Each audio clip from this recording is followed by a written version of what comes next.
தம்பி auto வேணும்ப்பா. Hi guys, நான் அன்பு. ஆட்டோ சுத்தம் பண்ணிகிட்ருக்கேன். நிறைய பேர் சொல்கிறாங்க ஆட்டோக்காரங்கன்னா இவ்வளோ கேட்குறாங்க, அவ்வளோ கேட்குறாங்க, நிறையா கொள்ளை அடிக்கிறாங்க, அப்படி போய் நிறைய பேர் சொல்லிகிட்டே இருக்கிறாங்க. ஸோ உங்களுக்கெல்லாம் நான் ஒன்று சொல்ல விரும்புகிறேன். இந்த வீடியோ பாருங்கள், முடிஞ்ச வரைக்கும் உங்களுக்கு புரிய வைக்க ட்ரை பண்ணுறேன். என் கையில் பார்த்திங்கன்னா இப்போ 100 ரூபா தான் இருக்குது. இப்போ வந்துட்டு நான் டீசல் அடிக்க போயிட்டுருக்கேன். டீசல் வந்துட்டு இன்றைக்கோட ரேட் வந்துட்டு 93 ரூபாங்க. பெட்ரோல் 100 ரூபா.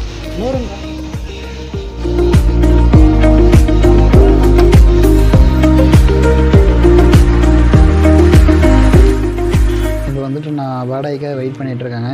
கிட்டத்தட்ட ஒரு 1 மணி நேரம் ஆச்சு. எனக்கு எதுவும் கிடைக்கல. பார்ப்போம் கிடைக்குதான்னு. 1 ஹவர் கழிச்சு எனக்கு ஒரு வாடகை கிடச்சிருக்கு. ஒரு 50 ரூபா வாடகை கிடச்சிருக்கு. நான் போயிட்டுருக்கேங்க. இப்போது ஆட்டோ ஓட்டணும்னு பார்த்திங்கன்னா அன்றைக்கி லக்கு நமக்கு என்ன இருக்கோ அவ்வளோதான் கிடைக்கும். ஒரு நாள் கம்மியாகவும் கிடைக்கலாம், ஒரு நாள் ஜாஸ்தியாகவும் கிடைக்கலாம். அப்போ இது நம்மளோட லக்கை பொறுத்துதுங்க. இன்றைக்கி எனக்கு எவ்வளோ கிடைக்கும் எனக்கு தெரில, பார்க்கலாம். இப்போ பார்த்திங்கன்னா நான் கிட்டத்தட்ட ஒரு 2 மணி நேரமாக வெயிட் பண்ணிகிட்ருக்கேன். ஏதாவது வாடகை வருமானு.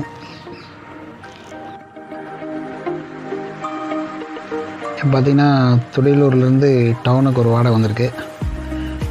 போயிட்டு வந்தால் ஒரு 400 ரூபா கிடைக்குங்க. அப் அண்ட் டவுன் ஒரு 20 கிலோமீட்டர் பக்கம் வருங்க. அதுக்கு முன்னாடியே வரும் 23 அந்த மாதிரி வருங்க. இப்போது டவுனுக்கு போயிட்டு வந்துட்டேன். டவுனில் வேலை சரியான டிராஃபிக் வேறு. அமௌண்ட் வாங்கிட்டேங்க. இப்போ பார்த்திங்கன்னா மறுபடியும் ஒரு 100 ரூபாய்க்கு டீசல் அடிக்கணும்.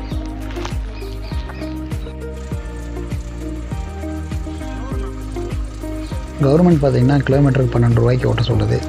பட் ஆனால் இந்த அமௌண்ட் வந்துட்டு ஒரு 4-5 வருஷத்துக்கு முன்னாடியே ஃபிக்ஸ் பண்ணிட்டாங்க. அப்போ வந்துட்டு டீசல் விலை வந்துட்டு 46 ரூபாயோ 47 ரூபாயோ இருந்துச்சு. அப்போ பாருங்கள். இப்போ நான் திரும்பவும் வெயிட் பண்ணிகிட்ருக்கேன். இப்போ பார்த்திங்கன்னா ஒரு 2.5 மணி நேரம் ஆச்சு. வெயிட் பண்ணிகிட்டே தான் இருக்கேன். திடீர்னு ஒரு ஃபோன் கால் வந்துச்சு, அதையும் கேளுங்க. ஹலோ ஹலோ, சிவகுமாருங்களா? ஆமாங்க. வண்டி பைனான்ஸ் பேசுகிறோங்கண்ணா. சொல்லுங்கண்ணா. நம்ம லிஸ்ட் வந்துருக்குதுங்க. இது வீட்டுக்கு வந்து 5 டியூ பெண்டிங்க. ஆனால் 2 நாள் டைம் நான் கட்டிடுறேண்ணா. இந்த கொரோனா டைம்லலாம் கட்டாமட்டேங்க. கட்ட முடியல. வாடகை இருந்தால் தானே கட்ட முடியும். அதனால் பார்த்திங்கன்னா இப்போது கட்ட சொல்கிறாங்க. சரி, ஓகே, நம்ம பார்ப்போம், வாடகையை பார்ப்போம்.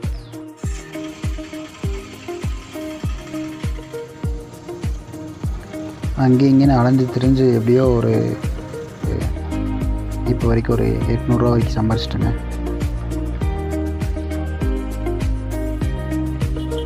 அப்புறம் பார்த்திங்கன்னா கொஞ்சம் நேரம் வெயிட் பண்ணிகிட்டு இருந்தேன். அப்படியே நைட் ஆயிடுச்சு.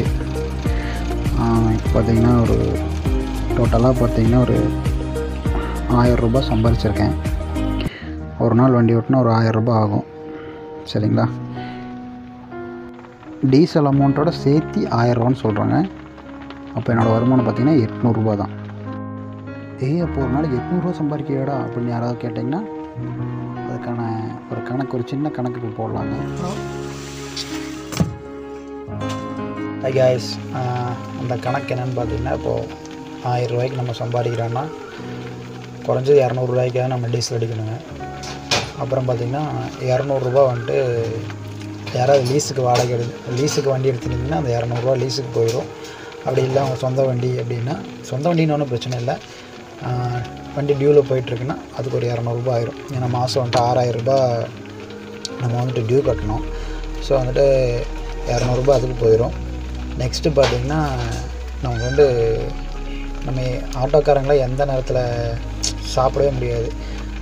டிஃபன்லாம் கொண்டு போனாலும் அவ்வளோவா கரெக்டான டைமில் சாப்பிட முடியாது. ஸோ காலையில் சில பேர் சாப்பிட மாட்டாங்க. நானே கூட சில நேரம் சாப்பிட மாட்டேன், சில நேரம் சாப்பிடுவேன். அப்படி இப்படின்னு சொல்லி ஹோட்டலுக்கு வந்துட்டு பார்த்திங்கன்னா ஒரு குஸ்கா சாப்பிட்டாலே 50 ரூபா. சரிங்களா? புரோட்டாலாம் சாப்பிடக்கூடாது, நாங்களும் அதை தான் சாப்பிடுவோம். ஸோ இப்படி ஒரு 60 ரூபா 70 ரூபா ஆயிடும். சரிங்களா? அப்புறம் பார்த்திங்கன்னா இப்போ எவ்வளோ ஆச்சு? 460 ரூபா ஆச்சு. ஓகேங்களா? அப்புறம் பார்த்திங்கன்னா வீட்டுக்கு டெய்லி ஒரு 100 ரூபாயாவது மளிகை சாமானம் அந்த மாதிரி ஏதாவது வாங்கிட்டு போகணும். இல்லை ஏதாவது ஒன்று வாங்கிட்டு போகிறோம். அப்படின்னு ஒரு 100 ரூபா ஆயிரும். 560 ரூபா ஆச்சு. சரிங்களா, 1000 ரூபா சம்பாதிச்சா 560 ரூபா அதில் போயிடுச்சு. மிச்சம் 440 ரூபா தான் இருக்குது. இதுதான் ஒரு ஆட்டோக்காரனோட ஒரு நாள் வருமானம். சரிங்களா, இதில் வந்துட்டு பார்த்திங்கன்னா யாராவது கார்ப்பரேட்டுக்கு வந்துட்டு வண்டி ஓட்டினீங்கன்னா கார்ப்பரேட்டுக்கு வந்துட்டு கமிஷன் தரணும். நானுமே கார்ப்பரேட்டுக்கு ஓட்டிகிட்ருக்கேன், வேறு வழி இல்லை. மக்கள் எல்லாமே அதை தான் நோக்கி போயிட்டுருக்கீங்க. முடிஞ்ச வரை கார்ப்பரேட்டை வந்துட்டு யூஸ் பண்ணாமல், கார்ப்பரேட் வாகனங்களை யூஸ் பண்ணாமல் நியாயமான விலையில் போகிற ஆட்டோக்காரங்களை கூப்பிட்டு நீங்கள் போங்க.